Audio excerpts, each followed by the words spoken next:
ور- السلام عليكم ورحمة الله وبركاته. أنا جيت نورت البيت. أنا النهاردة خليت مرات ابني كانت عندي راحت قلت لها يا بنت عموم اعملي لنا بانيه. بصراحة بصوا قعدت اعيب عليها وهي بتعمله، بس بعدها لقيت الطعم جميل جدا. المهم جابت لي بقى، لقيتها جايبه لي قطيتين كده حلوين وبصلتين. مش عارفة دي بصلة ولا بصلتين يعني. انا بصوا بعد عليهم البصل، رغم البصل رخص شوية اليومين دول. وهنا بقى هي كانت غاسله البانيه بالليمون وكده. انا اسفه، اللهم صل وسلم وبارك على سيدنا محمد. وهنا الخلطه اللي هي عملتها في الكبه عباره عن قطيتين وبصلايه، وحطت هنا بقى فلفل اسمر.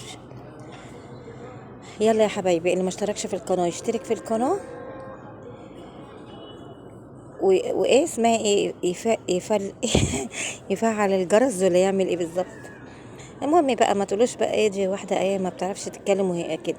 هنا حطيت يجي نص كوبايه لبن. على فكره يا جماعه انا علمتها، حتى هي ما كانتش تعرف ان انا بحط على البانيه لبن وكده. انا اسفه. البانيه ما بيخلوهوش اللبن، ما بيخليش البانيه ينشف، بيخلي الحته ايه تبقى مستويه كده وتتقطع قطع تتقطم قطم كده وانت بتاكليها. حلو جدا. هنا بقى ايه، قلبت بقى طبعا الخلطه بتاعتي كلها في قلب البتاع، وممكن تسيبيه شويه. كل ما تسيبيه شويه ياكل من الخلطه بتاعته اللي انت عملتيها، مش هقول لكم على الطعام بجد، بياكل من الملح وكده. اللهم صل وسلم وبارك على سيدنا محمد. هنا بقى إيه، جبت دقيق بالبقسماط، وجبنا شويه دقيق زيرو، دقيق ابيض يعني. وحطيت حتت البانيه فيه. هدبرها بقى كده، هحطها كده بدقيق بقسماط. بقول لكم كانت بجد بجد. حتى انا بقيت اقول لها ده هتطلع، عشان كانت عاملاها كبيره قوي وتخينه، هتطلع نيه من قلبها. قالت لها تشوفي يا ماما. المهم عملته بجد عجبني جدا.